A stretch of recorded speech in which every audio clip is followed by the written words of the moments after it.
एक राजा होता आणि त्या राजाची एक सुंदर राजकन्या होती आणि त्याने असं ठरवलं की मला याचं लग्न लावून द्यायचंय. त्यासाठी त्यांनी UPSC सारखी एक एक्झाम घेण्याचं ठरवलं, कारण त्याला सगळ्यात जे हुशार विद्यार्थी ते निवडायचे होते. आता मी असतो त्या काळात तर मी सिलेक्ट झालो असतो, पण मी नव्हतो. आता पूर्वपरीक्षा झाली. 4.5 लाख जणांनी ऍप्लिकेशन केलं होतं, कारण शेवटी राजकन्या भेटणार होती. मग पूर्वपरीक्षेमधून काही जण कळाले, मग मुख्य परीक्षा दिली, मग इंटरव्ह्यू झाला. पण इंटरव्ह्यूमध्ये देखील 3 जण इक्वली हुशार सापडले. तिघातला कोण निवडायचा खूप मोठा प्रश्न होता. मग असं ठरवलं की यांची आपण बुद्धिमत्ता चाचणी वेगळ्या प्रकारची घेऊयात, जरा त्यांचं व्यावहारिक ज्ञान वगैरे आपण तपासूयात.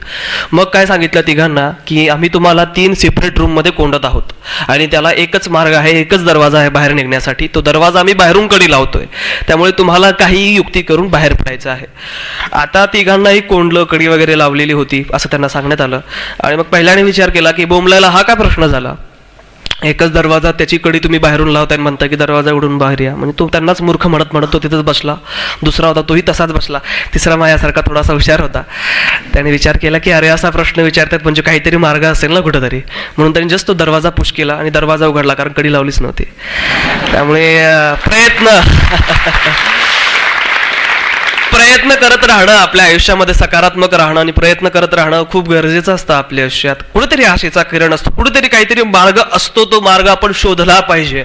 आणि तो मार्ग जो मला सापडलेला होता, तो मार्ग म्हणजे माझी शिक्षण पद्धती, माझी शाळा, माझी पुस्तकं. मला शिकायला खूप आवडायचं, मला मराठी खूप चांगल्या प्रकारे जमायचं. आमच्या घरामध्ये जनरली आम्ही उर्दू मराठी बोलतो, पण माझं एक नॅचरली ते होतं माझ्यामध्ये की मला लवकर मी मराठी शिकलो. आणि मराठी लवकर शिकल्यामुळे आमच्या गावाच्या ज्या 1ली ते 10वी पर्यंत जिल्हा परिषदेच्या शाळेमध्ये मी शिकलेलो होतो, तिथं मी चांगल्या प्रकारे रुळलो. आणि 4थीला आपल्याला जो इतिहास शिकवतात शिवाजी महाराजांचा, तो माझा तोंडपाठ होता. मग मी त्याच्यावर भाषणं वगैरे द्यायचो, शाळेला बक्षिसं आणून द्यायचो. त्यामुळे एक जो शाळेचा सगळ्यांच्या आवडीचा विद्यार्थी ज्याला म्हणतात, तशा प्रकारचा मी होतो. आणि मला लहानपणापासून काहीतरी मोठं करायची खूप इच्छा होती. मोठं म्हणजे काय असतं मला माहित नाही, पण मोठं करायचं होतं. 4थीला होतो. माझ्या वडिलांना, जे एका मागास समुदायामध्ये आणि मागास भागामध्ये जन्मले, त्यांना नेहमीच हा प्रश्न प्रत्येकाला विचारला जातो की शिकून याला कुठं नोकरी लागणार. असंच माझ्या वडिलांना कुणीतरी सांगितलं की याला शिकून कुठं नोकरी लागणार आहे, त्यामुळे काहीतरी कामाला लावून द्या. म्हणून माझे वडील माझी TC काढण्यासाठी 4थीला असताना गेलं. तिथं पडळकर सर नावाचे आमचे शिक्षक होते आणि त्यांच्या हे कळल्यानंतर डोळ्यात पाणी आलं आणि ते म्हटले की हा मुलगा खूप हुशार आहे आणि तो तुमची परिस्थिती बदलून टाकेल, त्यामुळे तुमच्यात जेवढी जास्त क्षमता आहे तेवढं त्याला शिकवा. आता माझे वडील अडाणीच होते, कारण काही दिवसच ते शाळेत गेलेले होते. माझी आई अजिबात शिकलेली नाहीये. आमच्या पिढीमधला मी पहिला ग्रॅज्युएट आहे, माकडापासून आतापर्यंतचा. तर माझे वडील अडाणी असल्यामुळे त्यांना ते कन्व्हिन्स झालं, कारण ज्यावेळेस मास्तर काहीतरी सांगतात त्यावेळेस अडाणी लोक जास्त कन्व्हिन्स होतात. मग त्याने ठरवलं की याला मी शिकवणार. पण दुर्दैवानं माझ्या बहिणी आणि माझा छोटा भाऊ यांना शिकता आलं नाही. माझा छोटा भाऊ शाळेत गेला तर एकतर कोणाचा मार खावण्याचा किंवा कोणाला तरी मारून यायचा, त्यामुळे त्याला काही बिचारायला शिकता आलं नाही. घरामध्ये अर्थातच शिक्षणाचं वातावरण नव्हतं, त्यामुळे कोणी त्याला फोर्स पण केला नाही. मी IAS झालो आज, पण IAS होईपर्यंत माझ्या वडिलांनी किंवा कुठेच कुटुंबियांनी असं मला म्हटलं नाही अभ्यास कर म्हणून. त्यामुळे तसं काही अभ्यासाचं वातावरण नव्हतं, त्यामुळे तो काही शिकू शकला नाही. वयाच्या 14 वर्षी शिक्षण सोडून तो आमच्या मामाच्या एका किराणा दुकानाच्या कामावरती लागला. मग मी शिकत होतो आपल्या जिल्हा परिषदेच्या शाळेमध्ये. खूप चांगले शिक्षक मला मिळाले. आता आपल्याकडे जनरली जिल्हा परिषदेच्या शाळेकडे बघण्याचा दृष्टिकोन वाईट असतो लोकांचा, पण मला खूप चांगले शिक्षक मिळालेले होते. त्या शिक्षकांनी माझ्यावर खूप चांगले संस्कार केले. ज्या गोष्टी माझे कुटुंबीय, माझे परिवार, माझे नातेवाईक देण्यासाठी कमी पडत होते ते मला शाळेतून मिळत होते. एक रिस्पेक्ट मला शाळेतून मिळत होती, कारण शाळेतला एक हुशार विद्यार्थी म्हणून मी गणला जायचो. त्यामुळे एक चांगलं वातावरण मला माझ्या शाळेमध्ये मिळत होतं. शिक्षकांशी मी मैत्री केलेली होती. मला त्यांचा डब्बा कधी कधी खायला मिळायचा, थोडेफार पैसे मिळायचे खर्चण्यासाठी, रिस्पेक्ट मिळायची शिक्षकांमध्ये. त्यामुळे मला शिक्षक आणि माझ्या शाळा आमच्या घरापेक्षा जास्त आवडायचं. त्यामुळे मी जास्त वेळ शाळेत असायचो. रविवारची सुट्टी मला नकोशी वाटायची. त्यामुळे एक शिक्षण चांगल्या प्रकारे मी घेत होतो. 10वी पर्यंत मी आलो होतो. दरम्यानच्या काळात खूप अडचणी शिक्षण घेताना त्यावेळेसही येत होत्या, कारण 9वी पर्यंत येईपर्यंत मी एकाच वहीमध्ये सगळे सब्जेक्ट लिहायचो. आणि जनरली मुलांचं आपलं हँडरायटिंग खूप वाईट असतं, मुलीचं चांगलं असतं त्या तुलनेत. त्यामुळे मलाच कळायचं नाही की कोणत्या विषयाचं मी लिहिलेलं आहे. खूप घाणेरडं होतं माझं हँडरायटिंग. मग 9वी पर्यंत एकाच वहीमध्ये लिहिणं. मला अमिताभ बच्चन खूप आवडायचा आणि अमिताभ बच्चनचे ते जुन्या मूवीजमध्ये जे बेल बॉटम पॅन्टी असायच्या, म्हणजे अगदी फिटिंगच्या ज्या पॅन्टी होत्या डॉन वगैरे मध्ये, तर तशा प्रकारचे आमचे गणवेश शिवायचो आम्ही, गणवेशच्या पॅन्टी. पण प्रॉब्लेम बोंबलायला हा व्हायचा की त्या खूप लवकर फाटायच्या, कारण आम्ही उड्या मारायचो खूप. आणि लवकर फाटल्यामुळे मग आता गणवेश घालणं गरजेचं, कारण आमची शाळा एवढी स्ट्रिक्ट होती की कितीही हुशार असला तो आणि त्याने गणवेश नाही घातला तर सकाळी असेंब्ली असायची आणि असेंब्ली झाल्यानंतर सगळ्यांना सन्मानानं पुढं बोलवायचं आणि खूप मारायचे. ते आता मार खाणं एखाद्या चांगल्या विद्यार्थ्याला नकोच वाटतं, आणि त्यात मुली असल्या की अजून नको वाटतं. त्यामुळे मी काय करायचो की ज्यावेळेस माझी पॅन्ट फाटलेली असेल, रंगीत ड्रेस घातला की असेंब्ली सुरू असताना मी कुठेतरी बाहेर लपून बसायचो, शाळेत जायचो नाही मी, असं कुंपणाकडून असं लपून बसायचो भिंतीच्या. आणि सगळा मारहाणीचा कार्यक्रम झाला आणि सगळे वर्गात गेले की आपण लपून वर्गात जाऊन बसायचो. त्यामुळे अशा प्रकारे ह्या अडचणी येत होत्या. मला नॉनव्हेज खायला खूप आवडतं, म्हणजे माझ्याकडे बघून वाटणार नाही तुम्हाला, पण मला खूप आवडायचं, पण ते रेअरली मिळायचं मला. आमच्या शाळेच्या खिचडीत सुदैवानं आळ्या वगैरे असायच्या, तर नॉनव्हेज पण खाऊन व्हायचं. असं एकंदरीतच 10वी पर्यंत माझं शिक्षण झालं. चांगले शिक्षक मला मिळाले आणि 10वी नंतर आमच्याकडे कॉप्या वगैरे चालायच्या त्या काळात, त्यामुळे 76% मार्क्स होते मला आमच्या शाळेचा. तरी मी टॉपर होतो. परवा एक 2-3 दिवसापूर्वी मी आणि विश्वास नांगरे पाटील जालन्याचे जे गुणवंत होते त्यांचा सत्कार करत होतो. सगळेजण 90 ते 97 पर्यंत टक्केवारी त्यांना होती. त्याचा सत्कार करणं माझ्या मनात विचार होता की मला तर 76 होते, ते पण कॉप्या करून, तरी मी त्यांचा सत्कार करतोय. म्हणजे 76% पडल्यानंतर आमच्या शाळेचा टॉपर, आणि शाळेचा टॉपर बनला की आपल्याकडे जे चाळणे असतात ना, चहा चाळतो आपण तसं, की पहिल्या चाळणीचा जो चहा चांगला सगळ्यात भारी पडतो त्याने सायन्सला जायचं, दुसऱ्या चाळणीतला जो थोडासा कमी भारी असतो त्याने कॉमर्सला जायचं, उरलेला कचरा आर्ट्सला. पण मग आता मी सायन्सला जाणं गरजेचं होतं, पण मला सायन्स आणि मॅथ्स अजिबात आवडायचं नाही. आजही ते मला आवडत नाही. एखाद्या सर्वसाधारण माझ्यासारख्या मनुष्यानं x² y² वगैरे वगैरे का करावं, त्याचं उत्तर मला मिळालेलं नव्हतं. किंवा ह्या रसायनात ते टाका म्हणजे तिसरं तयार होतं, ते का करावं, मी का करावं, ते याचं उत्तर मला मिळत नव्हतं. त्यामुळे मला इंटरेस्ट नव्हता, मला आर्ट्समध्ये जास्त इंटरेस्ट होता. दरम्यानच्या काळात IAS व्हायचा डिसिजन मी घेतला होता. पण तुम्हाला फ्रँकली सांगतो, 10वी पर्यंत, माझं 10वी होईपर्यंत कलेक्टरची बहुतेक निवडणूक होत असावी असं मला वाटायचं. कारण ती खूप मोठी गोष्ट होती. कलेक्टर असतो काय, करतो काय ते माहित नव्हतं, पण कलेक्टर असं पंतप्रधानासारखं काहीतरी ऐकण्यात यायचं. त्यामुळे मोठं म्हटल्यानंतर निवडणुका म्हटलं की पैसे, आणि मग आपल्याकडे ते नव्हते. त्यामुळे कलेक्टर व्हायचा विचार कधी मनात नव्हता, पण काहीतरी मोठं करायचं होतं. 9वीला असताना एका महाराष्ट्र शासनाची ती एक घरकुल योजना होती. त्या योजनेचे 30,000 रुपये, आम्ही दारिद्र्य रेषेखालील BPL फॅमिली आहोत, तर ते मिळाले. आणि ते आणण्यासाठी माझे वडील गेले म्हणजे तहसीलमध्ये, तिथल्या अधिकाऱ्याने 3,000 रुपयाची लाच घेतली. 10वीला असताना मला ते कळलं. मी विचार केला की 2 रुपये ज्यावेळेस मला एका पेनासाठी मागायचे असतात, तो यूज अँड थ्रो पेन येतो बघा प्लास्टिकचा, तो घ्यायचा असेल तर 10 वेळेस विचार करावा लागायचा की वडिलांना मी 2 रुपये कसे मागू, कारण रिक्षा चालक होते. आणि माझ्या वडिलांनी आनंदाने 3,000 रुपये त्याला देऊन टाकले होते. त्यावेळेस मला रिअलाइज झालं की भ्रष्टाचार हे एक प्रकारचं शोषण असतं, आणि त्या शोषणाचा सगळ्यात मोठा बळी आमच्यासारखे गरीब विद्यार्थी असतात. आणि त्याला बदलायचं असेल तर गरज आहे की ज्यांनी ते भोगलंय तिथं पोहोचले, ते तिथं पोहोचले पाहिजे. आणि त्यावेळेस मी डिसाईड केलं की याच्यापेक्षा मी मोठा अधिकारी होणार. पण ते कसं व्हायचं मला माहित नव्हतं.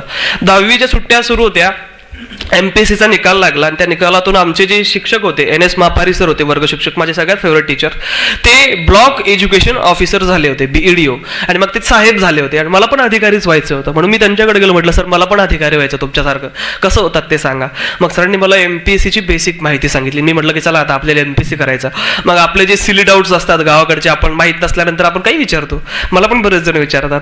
मग मी विचारलं सर किती पैसे भरले होते, कारण जनरली इंटरव्ह्यूला पैसे मागतात असं असतं ना. मग सरांचा इंटरव्ह्यू झाला, तर म्हटलं सर किती पैसे मागितले होते इंटरव्ह्यूवाल्यांनी. अरे सर म्हटले असं काही नसतं, परिस्थिती बदललेली आहे, तुमच्या हार्डवर्कवर सगळ्या गोष्टी डिपेंड करतात, ती खूप चांगली लोक असतात, असं काही करत नाहीत ते. मी खूप खुश झालो, कारण माझी परिस्थिती एवढी वाईट होती की जर त्यांनी दिले असते खर्चाला त्यांच्याकडूनच घेतले असते, त्यांना राहायचा देश दूरचा. त्यामुळे मी खुश झालो, म्हटलं चला मग आपल्याला पैसे भरावे लागणार नाही, आपल्या गरिबीत येऊन जाईल.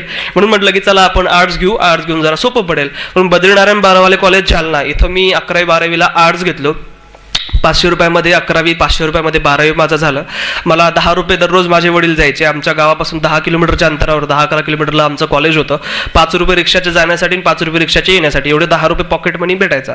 पण आमचे रिक्षावाले खूप चांगले असतात, रिक्षा चालकाच्या मुलाकडून रिक्षावाला कधीच पैसे घेत नाही. माझ्या वडिलांना ते माहीत नव्हतं. मग मी ते 10 रुपये जे होते, माझे जे 10 रुपये असायचे त्यात मी चहा आणि बिस्किट एवढा माझा पॉकेट मनी असायचा कॉलेजचा. आता 10 रुपयात काय होतं हे मला चांगल्या प्रकारे माहित होतं, मी कॉलेजला असालच. त्यामुळे ते 10 रुपयात माझं भागायचं सगळं. पण मी कॉलेज खूप गाजवलं, कारण मला जे आवडत होते सब्जेक्ट्स, ते सब्जेक्ट्स मी घेतलेले होते. संस्कृत माझा होता, सायकोलॉजी, पॉलिटिकल सायन्स, म्युझिक असे सब्जेक्ट घेतले. आणि 11वीला असताना मला कळलं, आमचे एक शिक्षक होते जे UPSCची तयारी करत होते, आता ती तयारी करतायत, त्यांनी मला सांगितलं की कलेक्टरचे इलेक्शन होत नसतात, त्याची UPSC नावाची एक परीक्षा असते आणि त्याच्यातून ते निवडलं. मग त्यांनी मला प्रिलिम, मेन्स, इंटरव्ह्यू असं बेसिक्स ढाचा सांगितला. मी खूप आनंदी झालो. म्हटलं चला आपल्याला असंही मोठं करायचं होतं, मग MPSC कशाला, आपण UPSC करूयात. त्यामुळे मी मोठं स्वप्न ठेवलं आणि म्हटलं सर मला लवकर पुस्तकांची लिस्ट सांगा, मला अभ्यास चालू करायचा आहे. सर म्हटलं एवढी घाई करू नको, आता तू तेवढा मॅच्युअर नाही आहेस, 12वीचा चांगला अभ्यास कर, पुण्याला जा, थोडंसं वातावरण आहे, चांगलं कॉलेज, चांगले मित्र, चांगले क्लासेस मिळतील आणि मग तयारी सुरू कर. मग फक्त 12वी नंतर पुण्याला जायचं आहे ह्याच एका उद्देशानं 12वीचा खूप खूप मेहनत घेऊन अभ्यास केला. दरम्यानच्या काळात कॉम्प्या थांबल्या होत्या, केल्या पण नसत्या चालल्या असतं तर, कारण खूप चांगला अभ्यास मी केला. 11वी 12वीचा कॉलेज देखील गाजवला. 12वीला मला एवढी मेहनत मी घेतली होती की मला 12वी आर्ट्स घेऊन 91% मार्क्स होते, खूप जास्त मार्क्स होते. मी मार्कावरून माझी हुशारी नाही सांगत, पण मार्कावरून मी किती मेहनत घेतली होती ती सांगतोय. संस्कृत घेतला होता 11वी 12वीला, तोपर्यंत बोंबलायला माझा संस्कृतचा काही संबंध नव्हता. त्यात मला 100 पैकी 100 मार्क्स होते. तेही खूप अप्रूप वाटत होतं लोकांना, कारण जनरली एका मुस्लिम मुलानं संस्कृत घेणं हे दुर्मिळ असतं, त्यात 100 पैकी 100 हे देखील दुर्मिळ असतं. त्यामुळे खूप कौतुक वगैरे आमच्या जालन्यामध्ये माझं सुरू झालं. मग नेते येतात सत्काराला, ते येतच असतात जनरली, आले माझ्या आई सत्काराला. आणि मग त्यांना कळलं की मला IAS वगैरे व्हायचंय, पुण्याला जायचंय. मग त्यांनी घोषणा केल्या, कारण निवडणुका जवळ आल्या त्यावेळेस. मग त्यांनी घोषणा केल्या, मी 10,000 देतो, मी 20,000 देतो, मी 30 देतो, तिथं गेल्यानंतर मला कॉल कर क्लासवाल्याकडं, मी तुला क्लास फ्रीमध्ये लावून देतो. अशा सगळ्या घोषणा केल्या. पण बिचाऱ्यांचे शब्दच राहिले, काहीच मला त्यांच्याकडून मिळालं नाही. मी खूप आनंदी होतो सुरुवातीला, का म्हणलं चला असे आपल्याकडे पैसे नाही, कोणी मदत दिली तर घ्यायला काय हरकत आहे आपल्याला. त्यामुळे असं काही झालं नाही. माझे वडील रिक्षा चालवत होते, त्यांनी म्हटलं की मी तुला पुढे शिकवतो, मी रिक्षा चालवून घर चालवून जेवढे पैसे उरतील तुला पाठवतो. माझा छोटा भाऊ 2 वर्षांनी लहान आहे माझ्यापेक्षा, मामाकडे काम करत होता. तो म्हटला मला जेवढे काही सॅलरी मिळेल, सुरुवातीला 2,500 आणि आता 6,000, ते सगळे मी तुझ्या अकाउंटवर ट्रान्सफर करतो. तो आतापर्यंत रिझल्ट लागेपर्यंत मला ते पैसे 3 वर्ष त्याने मला ते ट्रान्सफर करायचा पैसे. त्यांच्या आधारावरती मी पुण्याला गेलो. पुण्याला गेल्यानंतरचा एक वेगळाच संघर्ष होता, कारण 12वी पर्यंत मी मराठी माध्यमातून शिकलोय. एक गावंढळ मुलगा जो ग्रामीण भागातला जो असतो तसा मी होतो, टॉपर जरी असलो तरी. पुण्याला गेलो ज्यावेळेस माझ्याकडे फक्त 2 टी-शर्ट होते, एक पर्पल रंगाचा आणि एक रेड रंगाचा, 2 साध्या आपल्या जीन्सच्या पॅन्टी होत्या आणि आपली एक स्लीपर चप्पल आणि पिशवी घेऊन मी पुण्याला आलो होतो. फर्ग्युसन सारख्या एका मोठ्या कॉलेजला मला ऍडमिशन मिळालेली होती, ज्या कॉलेजमध्ये देश विदेशातले परदेशातले विद्यार्थी येतात, खाडखाड इंग्लिश बोलतात, सुंदर दिसतात, चांगले कपडे घालतात, चांगले मोबाईल्स त्यांच्याकडे असतात, एकदम स्टँडर्ड माझ्यापेक्षा खूप मोठी असणारी अशी ही लोक होती. त्यांच्यात मी जाऊन बसणार होतो. माझं इंग्रजी खूप वीक होतं, पण सुदैवानं आपल्या शिक्षण पद्धतीमुळं आमच्या 11-12वीच्या सायन्स, आर्ट्स आणि कॉमर्समधून मी इंग्रजी टॉपर होतो, पण तरी माझं इंग्लिश खूप वीक होतं. मी किस्सा तो नेहमी सांगतो, तुम्ही ऐकला असेल की पहिल्यांदा पुण्याला चाललो होतो. ती ट्रॅव्हल्स 11 वाजता असायची आमच्या जालन्यावरून, ती पुण्याला 5 वाजता सोडणार होती आणि 5 वाजता मी डोळे माझे उघडत होतो, तर डोळे चोत मी ज्यावेळेस खिडकीत बसलेलो होतो की विंडो सीटमध्ये, त्यावेळेस मोठी मोठी दुकानावर टू लेट असं लिहिलं होतं. म्हणजे हे आम्हाला देणे आहे असं त्याचा अर्थ होतं. मला नंतर कळलं, पण म्हटलं टॉयलेटच आहे की काय. त्यातला आय कुठं गेला या बघूनच मी शॉक झालो. म्हटलं आपला चष्मा काढलाय, मे बी त्याच्यामुळे होत असेल. पण चष्मा काढला तरी टुलेटच दिसतंय. म्हटलं जर असं असेल तर आपल्या इंग्रजीमध्येच काहीतरी फॉल्ट असावा. एवढी वाईट माझी इंग्रजी होती, तरी मी टॉपर होतो. मग फर्ग्युसनमध्ये जाऊन बसलो. खाडखाड इंग्लिश बोलणारी मुलं, त्यांच्यात आपलं कसं होणार हे मला खूप भीती वाटत होती. बोंबल्याला त्यात झालं असं की 20 जूनला आमचं सुरू होणार होतं कॉलेज. पहिलाच दिवस होता कॉलेजचा आणि पावसाळा सुरू असतो जनरली आपल्याकडं, त्यामुळे स्लीपरमुळे चिखल असतो आणि चिखलामुळे आपल्या स्लीपरमुळं आपल्या पॅन्टीवर मागच्या बाजूने काय डिझाईन होतं, ते मी अनुभव घेतला असेल कधीतरी. तसं डिझाईन घेऊन मी आमच्या वर्गात जाऊन बसलो. बोंबला तिकडं कोपऱ्यात असा मोठा वर्ग, 350 जण जवळपास आमच्या बॅचला होते. आणि मग सैराट बघितला असेल तुम्ही, तर त्याच्यात सुरू होतं की तुम्हाला काय आवडतं सांगा, बघ ते बुलेट वगैरे असं ते आहे सगळं. तसं आमच्याकडे सुरू झालं की सांगा तुम्हाला काय करायचंय म्हणून. मग तिथून नंबर सुरू झाला. माझा शेवटी येणार होता. 95% जणांचं उत्तर IAS व्हायचंय. ते एकदम खाडखाड इंग्लिशमध्ये अगदी स्टँडर्ड एकदम फ्लुएंटली बोलणारे. 350 जणांपैकी जर 95% जण तेच करणार असतील तर आपलं कसं होणार याची मला भीती वाटत होती. माझा नंबर येईपर्यंत मी PSI STI तलाठीपर्यंत आलो होतो.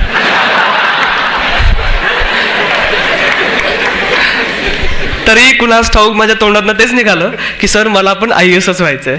आणि आजची गोष्ट अशी की त्या 350 जणांपैकी ह्या बॅचचा मी एकटा IAS झालोय.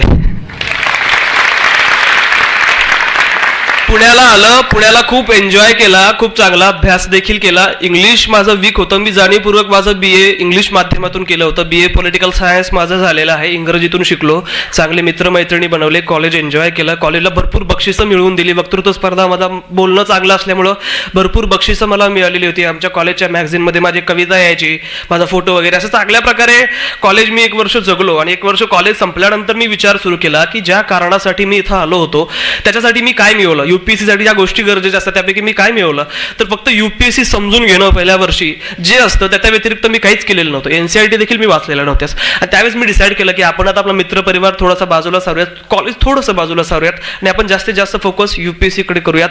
मग मी युनिक अकॅडमीच्या जुलै 2013 म्हणजे माझं सेकंड इयर कॉलेजचं सुरू झालं होतं, मी 19 वर्षाचा होतो त्यावेळेस मी तो क्लास लावला. त्याचे पैसेही माझ्याकडे नव्हते, मी कसं बसं सरांना कन्व्हिन्स करून थोडीशी फीसमध्ये सवलत मिळवली आणि माझा क्लास सुरू झाला. बोंबलाला तिथं देखील खूप प्रॉब्लेम असायचे, कारण वर्गामध्ये असे 200-250 जण बसणार, त्यामध्ये मी एकटाच म्हणजे खूप सगळ्यात लहान मीच होतो, दिसायचो पण खूप लहान मी. त्यामुळे सगळेजण खूप कुतूहलाने कौतुकाने माझ्याकडे बघायचे, म्हणजे काही जण कुत्सित वृत्तीने बघायचे, असे बघायचे माझ्याकडे. ज्यावेळेस मी असा मागणं पुढे येऊन बसायचो, कारण छोटा असल्यामुळे मी फ्रंटला बसायचो, त्यामुळे सगळेजण असे बघायचे. तुम्ही जर जंगल बुक बघितला असेल हिंदीमधला, त्यात तो मोगली हरवतो बघा जंगलात, आणि हरवल्यानंतर तिला प्रियंका चोप्राच्या रूपानं का भेटते, तो नाग भेटतो मोठा, आणि तो नाग विचारतो त्याला की ए नन्ही सी जान इस घने जंगल में तुम कैसे आए. तसा यांचा ॲटिट्यूड, हा कशाला आला असेल इकडं म्हणजे. तरी मी पॉझिटिव्ह होतो, मला खूप हसायची मुलं, काही जण चिडवायची पण, एवढा छोटा कशाला आला, याचं होणार आहे का, असं तसं हे ते सगळं बाजूला सारून मी फक्त क्लासकडे फोकस केला होता. पहिले 6 महिने तर कळलंच नाही वर्गामध्ये काय चाललेलं असायचं, माझा आर्ट्स असून देखील. तरी पेशन्स होते माझ्यामध्ये, संयम होता की आपल्याला टिकून राहायचं, चिकाटी होती माझ्यामध्ये की आपल्याला काय झालं तरी इथं बसून राहायचंय. 6 महिने कळायला लागले. त्याच्यानंतरचे जे 6 महिने होते, त्या 6 महिन्यामध्ये मी मुख्य परीक्षेचा, ऑप्शनल आणि मुख्य परीक्षा असा 1 वर्षामध्ये मी अभ्यास केला होता क्लास करता करता. मग माझं सेकंड इयर कंप्लीट झालं. थर्ड इयरचा मी प्लॅन केला. त्या थर्ड इयरच्या प्लॅनमध्ये पहिले 3 महिने मी मुख्य परीक्षा आणि आतापर्यंत जे काही मी केलं होतं, म्हणजे मी मॅगझिन वाचायला सुरुवात केली होती, नोट्स काढायला सुरुवात केली होती, करंट अफेअर्सचा अभ्यास चालू केला होता, NCERT वाचल्या होत्या, रेफरन्स बुक्स वाचले होते. त्याचबरोबर दररोज मी जे काही लेक्चर व्हायचं ते मी माझ्या मोबाईलमध्ये रेकॉर्ड करायचो आणि घरी जाऊन मी ते पुन्हा पुन्हा ऐकायचो. तर मी जे पहिले 3 महिने होते माझ्या फायनल इयरचे, ते पहिले 3 महिने मी फक्त ह्या गोष्टी केल्या, म्हणजे सगळं रिव्हिजन करून काढलं. मग उरलेले जे 9 महिने होते, ते 9 महिने माझ्या पूर्व परीक्षेला उरले होते, कारण ऑगस्ट 23ला माझी पूर्व परीक्षा होती. 1 नोव्हेंबर पासून म्हणजे 9 महिन्याआधी मी पूर्व परीक्षेचा अभ्यास चालू केला. जनरली मुलं 5-6 महिनेच करावा असं सल्ला देत असतात, पण माझा पहिला अटेम्प्ट वयाच्या 21व्या वर्षी होता आणि माझ्याशी कॉम्पिटिशन अशा लोकांची होती ज्यांनी 4-4 मुख्य परीक्षा दिलेल्या आहेत, इंटरव्ह्यू दिलेले आहेत. मग त्यांच्याशी जर आपल्याला पुढे जायचं असेल तर फर्स्ट अटेम्प्टच्या वेळेस आपल्याला थोडासा प्रिलिमचा जास्त अभ्यास करावा लागतो, कारण क्वांटिटीच्या तुलनेत कॉम्पिटिशन जास्त असते. 4.5 लाख जणांमधून आमच्या वेळेस 15,000 जण पूर्व परीक्षा क्लिअर करणार होते. त्या 15,000 जणांमध्ये यायचं असेल तर जास्त अभ्यास करणं गरजेचं होतं.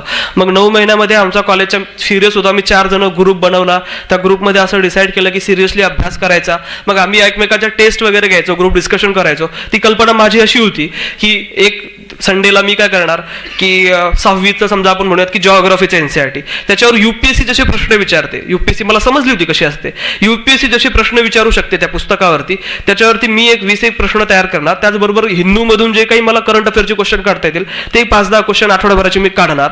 मी पेपर सोडायला त्या तिघांना देणार, 3 जण पेपर सोडणार, 10-15 मिनिटाचा वेळ असणार आणि झाल्यानंतर मग मी ते चेक करणार, मग कोणाचं कुठं चुकलं, काय अडतंय, काय चुकी आहे, काय त्रुटी आहेत, या सगळ्या गोष्टीचं आम्ही अनालिसिस करणार. ते झाल्यानंतर आठवड्याभरात जो महत्त्वाचा एखादा इश्यू घडला असेल त्या इश्यूवरती आम्ही GS साठी डिस्कशन करायचो.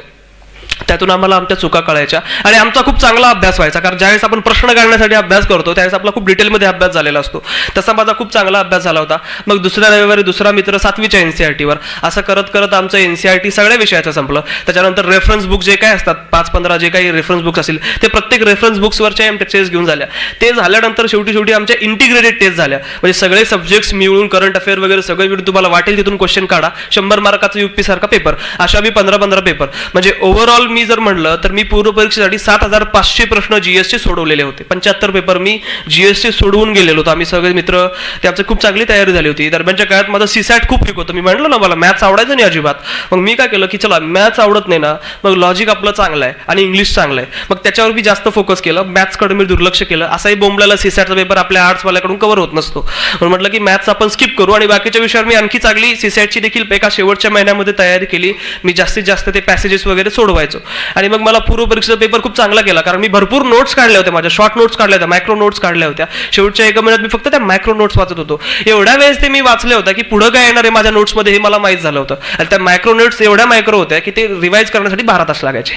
तर अशा प्रकारच्या त्या नोट्स वगैरे काढून 1 महिना मी प्रचंड त्याचा रिव्हिजन केली, भरपूर रिव्हिजन केली, कारण पूर्व परीक्षेसाठी रिव्हिजन खूप गरजेची असते, कारण मॅनर कुठेतरी चेंज केलेलं असून तिथून ते उत्तर सगळं बदलतं. मग अशा प्रकारे त्या नोट्सची तयारी केली. एक्झामचे 1 दिवस आधी शनिवार होता, शनिवारी शुक्रवारी मला वाटतं दृश्यम रिलीज झाला होता अजय देवगणचा, मूवीज आवडतात म्हणून मी मूवी बघायला गेलो. बरेच जण अभ्यास करतात शेवटच्या दिवशी, पण तसं काही नाही केलं. सकाळी 9 वाजता पेपर होता, 7लाच सेंटरला पोहोचलो. माझ्या बाजूच्या बाकडावरती एक मुलगा वाट बघत होता, तोही लवकर आला होता. तो इंडियन पॉलिटी लक्ष्मीकांत काढून बसला होता. आता म्हटलं बोंबलाला 1 वर्ष गेलं आणि काही नाही केलं, आणि आता 1-2 तासात काय करणार आहे, म्हणजे 700 पानाचं ते पुस्तक, त्याच्यात काय होणार आहे याचं. मी मस्तपैकी आमच्या मित्राच्या टॅबमध्ये डर्टी पिक्चर बघत बसलो होतो. मग 9ला मी गेलो एक्झामिनेशन हॉलमध्ये, मी पेपर वगैरे दिला. मला खूप चांगला पेपर गेला आणि 114-15 असे मार्क्स येतील. ओबीसी मध्ये होतो मी, म्हणून मला प्रिलिम होईल असं मी जाधव सरांनी मला सांगितलं होतं. त्यामुळे आता मुख्य परीक्षेची तयारी करणं मला गरजेचं होतं. दरम्यानच्या काळात प्रिलिमचा रिझल्ट आला ऑक्टोबरमध्ये. आमच्या पुण्याचे एका हाऊसिंग सोसायटी आहे, खूप सुंदर आहे आणि संध्याकाळी जास्त सुंदर दिसते. त्यामुळे आम्ही संध्याकाळी फेरफटका मारत होतो आणि तेवढ्यात माझ्या मित्राचा कॉल आला आणि तो म्हटला, अन्सार कॉंग्रॅच्युलेशन्स, तू पूर्व परीक्षा क्लिअर झालायस. पण 4.5 लाख जवळजवळ विद्यार्थ्यांनी परीक्षा दिली, त्यातून 15,000 सिलेक्ट झाले होते. त्यात मराठी माध्यमातून पहिल्या अटेम्प्टमध्ये 21व्या वर्षी मी ती प्रिलिम क्लिअर केली होती. हे खूप माझ्यासाठी आनंदाची गोष्ट होती. त्याची 2 कारणं होती. एक कारण असं होतं की जनरली आपल्या निकालाची जी उत्सुकता असते, ती उत्सुकता आपल्या आईवडिलांपेक्षा गावकऱ्यांना जास्त असते. त्यामुळे ज्यावेळेस मी गावामध्ये जायचो, कधी पण मी खूप रेअरली जायचो आमच्या गावात, तर आमच्या गावकरी मंडळी असे हात पकडायचे आणि म्हणायचे अजून किती दिवस. त्यांना असं वाटायचं की मे बी हे इंजिनिअरिंग असेल, 4 वर्ष करा आणि इंजिनियर व्हा, तसं 3 वर्ष करा आणि IAS व्हा. त्यांना कसं जमणार की वयाच्या 21व्या वर्षी होत आहे आणि वयाच्या 31व्या वर्षी होता येतं, हे त्यांना समजून सांगणं खूप अवघड असायचं. त्यामुळे मी काय करायचो की रेअरलीच गावात जायचो. मग ट्रॅव्हल्स असायची, 11 वाजता पुण्यावरनं सकाळी 5 वाजता गावात सोडायची. 5 वाजता सगळं गाव झोपलेलं असायचं. घरी जायचं, 2 दिवस घरात कोंडून घ्यायचं, खायचं प्यायचं, गप्पा मारायच्या. पुन्हा 11 वाजता आमच्या जालन्यावरनं ट्रॅव्हल्स असायची, 5 वाजता पुण्यात सोडायची. सगळं गाव त्यावेळेस झोपलेलं असायचं, त्यामुळे मी कोणालाच दिसायचो नाही. दुसरी गोष्ट अशी होती की आमच्या गावात अफवा पसरली होती की एका ब्राह्मण मुलीशी माझं लग्न झालंय. त्यामुळे मुलं जर पुण्याला गेली की बिघडतात असं सांगितलं जातं. त्यामुळे असं माझ्या वडिलांना सांगण्यात येत होतं. त्यामुळे मी बिघडलो आणि माझं काही खरं नाही असं शेवटी चर्चा सुरू होती. आणि त्यामध्ये हा रिझल्ट माझ्यासाठी खूप महत्त्वाचा होता की बघा, मी बिघडलो नाही, मी अभ्यास केला आणि मी पूर्वपरीक्षा पास झालोय. त्यामुळे मी अतिशय आनंदी होतो. 2-3 दिवस आमची पार्टी करण्यात गेले आणि मग 100 दिवस उरले होते माझ्याकडे मुख्य परीक्षेसाठी. पहिल्यांदा मी मुख्य परीक्षा देत होतो. 4-5 अटेम्प्ट दिलेले मुलं होते.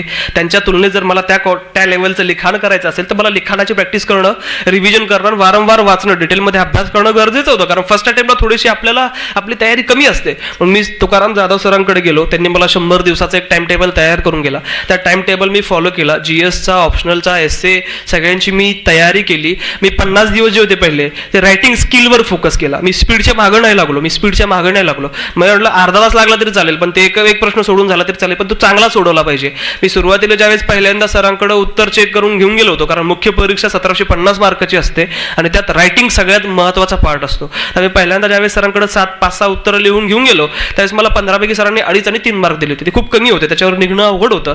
मग सरांनी मला काही सूचना केलेल्या होत्या, त्या सूचनांचं मी पालन केलं. पुढच्या वेळेस मी त्यामध्ये जे सूचना केल्या होत्या त्याचं इम्प्लिमेंटेशन त्या पुढच्या उत्तरामध्ये केलं. त्यामुळे मग 4.5-5 असं करत करत ज्यावेळेस शेवटचे माझा पेपर मी दिला होता, त्यावेळेस मला 15 पैकी 8 ते 9 मार्क, जे एक्सलंट मार्क मला वाटतात की होते, ते द्यायला सरांनी सुरुवात केली होती. ते 50 दिवसामध्ये स्किल डेव्हलप केलं. पुढच्या 50 दिवसामध्ये मी स्पीड डेव्हलप केलं. असं 100 दिवसामध्ये रायटिंग स्किल आणि रायटिंग स्पीड या दोन्ही गोष्टी मुख्य परीक्षेसाठी गरजेच्या असतात, त्या मी डेव्हलप केल्या होत्या. त्याचबरोबर रिव्हिजन आणि माझं रिडिंग सुरू होतं. 100 दिवस मी खूप अभ्यास केला, म्हणजे प्रिलिमपेक्षाही जास्त अभ्यास तो 100 दिवसात मी मेन्सचा केला होता. युद्ध पातळीवर अभ्यास केला होता. माझा मेंदू एवढा थकायचा की मी 12 ते 6 फक्त नेहमी झोपत आलेलो आहे. 6 तास मी झोपायचो, पण 11:30लाच माझा मेंदू एवढा थकायचा की मी बसल्याच मला अभ्यास करता करता झोप लागायची. आणि ज्यावेळेस माझे डोळे उघडायचे त्यावेळेस सकाळचे 6 वाजलेले असायचे, म्हणजे बसल्याच मी झोपून जायचो. दरम्यानच्या काळात माझं वजन ही बऱ्यापैकी कमी झालेलं होतं. म्हणजे मी 4 वर्ष झाले पुण्यात येऊन आलो, त्यावेळेस 50 किलोचा, आता 51 किलोचा, एकाच वर्षाने वाढलेलो होतो. वाढलं काय असेल तर माझा चष्म्याचा नंबर वाढला होता. असं करून 100 दिवस प्रचंड मेहनत घेऊन अभ्यास केला. मुंबईला गेलो. आता मुख्य परीक्षा पर्सनली जाऊन तिथं देणं हे देखील खूप मोठा संघर्ष असतो, कारण पेपर ज्यावेळेस हातात येतो त्यावेळेस धडधड वाढते आपली. की धडधड कशी करायची, तर मी डोळे झाकून माझ्या आईवडिलांचं स्मरण करायचो. मला IAS का व्हायचं त्या ध्येयाचं स्मरण करायचो आणि मग मला एनर्जी यायची. आणि मी स्वतःलाच म्हणायचो की अन्सार 3 तास आहे, 20 शत्रू आहे, 20च्या 20 आपल्याला संपवणं गरजेचं आहे. मग 3 तास लिखाण, 4000 शब्द लिहावे लागायचे, कारण प्रत्येक प्रश्नाला 9 मिनिटं 200 शब्द अशा प्रकारचं ते पॅटर्न होतं.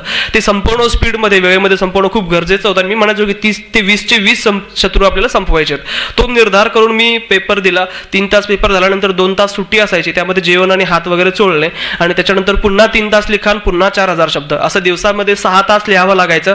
8000 शब्द एवढं ते लिखाण असायचं, एवढं स्पीडनं आणि ते महत्वाचं लिखावं लागायचं. त्यात पेपर बोंबल्याला आपल्या जिल्हा परिषदच्या किंवा आपल्या कॉलेज सारखं नसतं, किसने किस्से कहा, जोड्या लावा, रिकाम जागा भरा, असे पेपर नव्हता. तो पेपर खूप फिरून प्रश्न विचारतात. तुम्ही अनालिसिस केला असेल, तुम्ही विद्यार्थी आहात, तुम्हाला कळलं असेल की खूप फिरून प्रश्न विचारायचे, प्रश्न समजून घेऊन ते लिखावं लागायचं. त्यामुळे अंगठा सुजायचा, म्हणजे हा जो बोट असायचा तो सुजायचा. तो सुजल्यानंतर मग घरी जाऊन गरम पाण्यात तो मीठ टाकून बुडवून ठेवायचा, म्हणजे त्याला आराम मिळायचा. बरं, एवढा एखादा विद्यार्थी होतो, पण रेस्ट घेण्यासाठी 1-2 दिवस पाहिजे. जसं 11वी 12वी वाल्यांना भेटतात, 10वी आणि 12वीच्या विद्यार्थ्यांना एक पेपर झाला की 2 दिवस सुट्ट्या. तसं काहीच नव्हतं. पुन्हा दुसऱ्या दिवशी 6 वाजता उठून तयारी करून 9ला पेपरला जायचं असायचं. असं 6 दिवस ती मुख्य परीक्षा चालली. 1750 मार्काची ओव्हरऑल मुख्य परीक्षा होती. त्यापैकी फक्त माझं 12 मार्काचं लिहायचं राहून गेलं होतं. ते एक्सलंट पेपर मी सोडवलेले होते आणि मुख्य परीक्षेचं माझं होईल असं मला 50-50 वाटत होतं की 50% गॅरंटी आहे, 50% गॅरंटी नाही. मग मी आणि सर एका रेस्टॉरंटमध्ये भेटलो आणि सर म्हटले की 100% तुला इंटरव्ह्यूचा कॉल येणार, तुला काय वाटतं? म्हटलं सर माझं 50-50 आहे, मला 50% वाटतं होईल, 50% वाटतं होणार नाही. माझं नेहमीच 50-50 असतं. पण सर म्हटले 100% तुझं होणार. मग मी त्या दृष्टीनं सरांनी एक इंटरव्ह्यूसाठी स्पेशल लायब्ररी पुण्यामध्ये तयार केली होती. तिथं मी अधिक जास्त वाचन सुरू केलं, कारण मला वाचणं गरजेचं होतं इंटरव्ह्यू जर मला जायचं असेल तर. त्यामुळे मी अधिक वाचन, वेगवेगळ्या प्रकारचं अवांतर वाचन सुरू केलं. दरम्यानच्या काळात एक मोठं संकट आमच्या घरी आलं. 9 फेब्रुवारीच्या दिवशी माझे जिजू, मोठे जिजू, ते 28-29 वर्षाचे असतील. माझी दिदी 26 वर्षाची आहे. तिला 8 वर्षाचा आणि 2.5 वर्षाची अशी 2 मुलं आहेत आणि ते खूप दारू पित असल्यामुळे त्यांची किडनी लिव्हर खराब होऊन 9 फेब्रुवारी दिवशी ते एक्सपायर झाले. हा खूप मोठा संकट होता आमच्यावरती ओढावलेला, कारण वडील जे कमवत होते ते मला खर्चाला येत होतं, भाऊ जो कमवत होता तो माझ्याकडे होता, राहायचं स्वतःचं घर नव्हतं, रिक्षावरती काय करणार आणि तिचं पुढचं आयुष्य कसं होणार, हे खूप मोठं संकट आमच्यावरती कोसळलं होतं. मी घरी गेलो, मलाही कळेना आता काय होणार. आणि त्यात जर मी मुख्य परीक्षा फेल झालो असतो तर मला पुढच्या वर्षी अजून एकदा 1 वर्ष तयारी करावी लागणार होती, पुण्यात राहावं लागणार होतं, खर्च लागणार होता, एफर्ट्स लागणार होती, तयारी करावी लागणार होती. ते फेल्युअर मला अफोर्डेबल नव्हतं. पण फेल झालो तर कसं होणार, हा भीती माझ्या मनात यायला लागली. माझ्या दिदीने मला सांगितलं, 3 दिवस होऊन गेले होते, ती म्हटली की तू 100% ही परीक्षा पास होणार आहेस, तुला इंटरव्ह्यूला जायचंय आणि त्यामुळे तू पुण्याला निघून जा. तिचं ऐकून मी पुण्यात आलो. लायब्ररीमध्ये अभ्यासच करत बसलो होतो इंटरव्ह्यूचा. 19 फेब्रुवारीचा दिवस आयुष्यातला कधीच विसरू शकत नाही, कारण शिवजयंती होती आणि शिवजयंतीचं सगळ्यात मोठं गिफ्ट मला मिळालं. माझ्या त्याच मित्राने कॉल करून मला कळवलं, सर कॉंग्रॅच्युलेशन्स, तू मुख्य परीक्षा पास झालायस.